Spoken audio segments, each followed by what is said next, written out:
বহুদিন ধরে ভালো নেই, মনে কোনো শান্তি নেই। দিন কেটে যাচ্ছে দিনের মতোই, ঠিক যেমন এই মেঘলা আকাশে আজ রোদ নেই, তারপরেও সকাল হয়েছে এবং সকাল হওয়ার পরেই পরিষ্কার না হলেও দেখা যাচ্ছে ঠিক তেমনই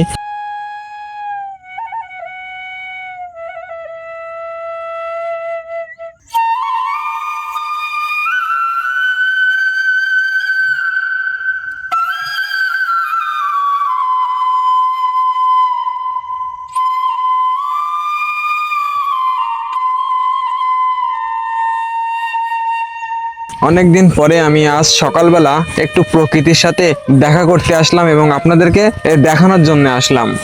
শুনেছি প্রকৃতির মাঝে থাকলে নাকি মন সুস্থ হয়ে যায় এবং মন ভালো হয়ে যায়। একটু মনকে সান্ত্বনা দেওয়ার জন্যই প্রকৃতির মাঝে আসা।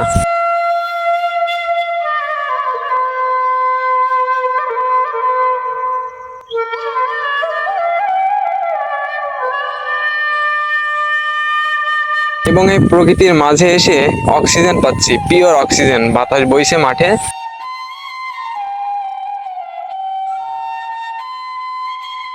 তবে আজকের প্রকৃতিটা নীরব, মানে বিরল হয়ে আছে।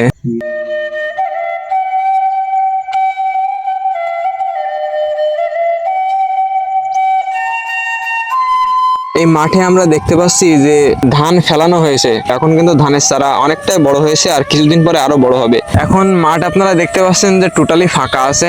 তো কিছুদিন পরে কিন্তু মাঠ আর ফাঁকা থাকবে না। ধানের বীজ থেকে, মানে ধান থেকে অলরেডি ধানের চারা বেরিয়ে গেছে। কিছুদিন পরেই বড় হবে এবং বড় হওয়ার পরেই কিন্তু সারা মাঠে এই ধানের পাতা রোপণ করা হবে। তখনই আবার নতুন চাল হবে। তো আবারও দেখা হবে নতুন ভিডিওতে। আপনারা ততক্ষণে ভালো থাকবেন। আসসালামু আলাইকুম।